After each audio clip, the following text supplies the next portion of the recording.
What's up, guys? Stacy here from Becoming Financially Fit, and today we're going to be talking about passive income and how passive income can help you become financially fit. So before we get started, if you guys want to see more videos like this, make sure you like this video and comment below and tell me other topics to talk about in my Becoming Financially Fit series.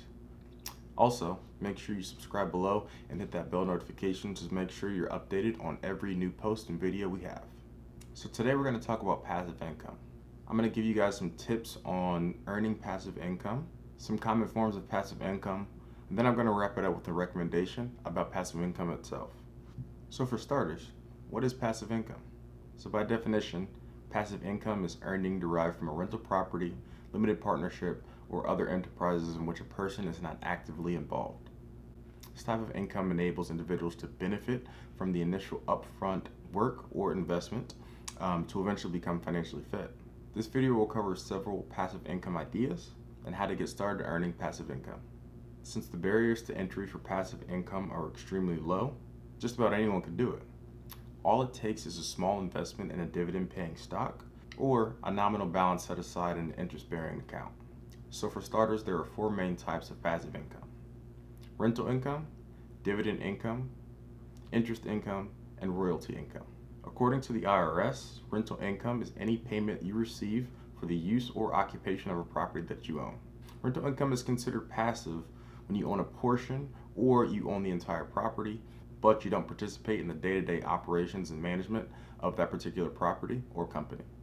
For example, if you were to hire a property manager to manage one of your properties, they will be in the business of managing that property, dealing with the tenants, making sure the contracts are signed, and what they do each month is send you rental payments. The second form of passive income is dividends. Although dividends aren't considered passive for tax purposes, they do grant some of the same benefits that you would receive from similar types of passive income investments. Dividends received through the acquisition of stock produce dividends on a monthly, quarterly, or annual basis with little to no effort and no management decisions required. The downside to this is that you still have to own the underlying stock of that company, and it may be subject to downturns in the economy.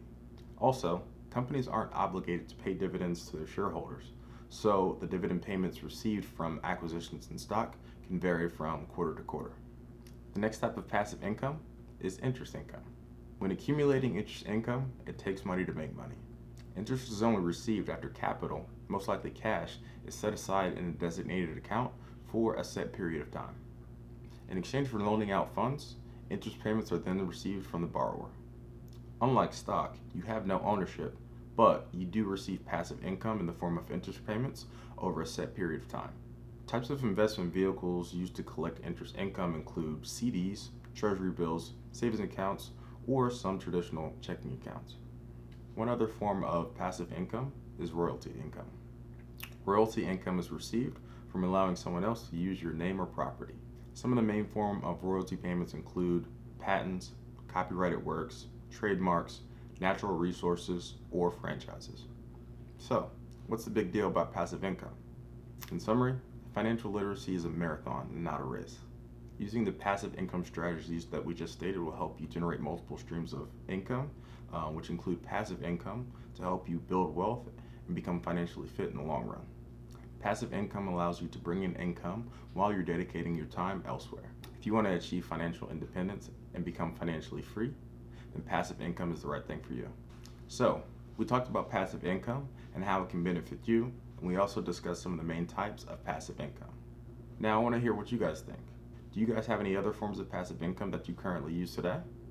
If so, drop a comment below and leave a like on this video if it provided you some value.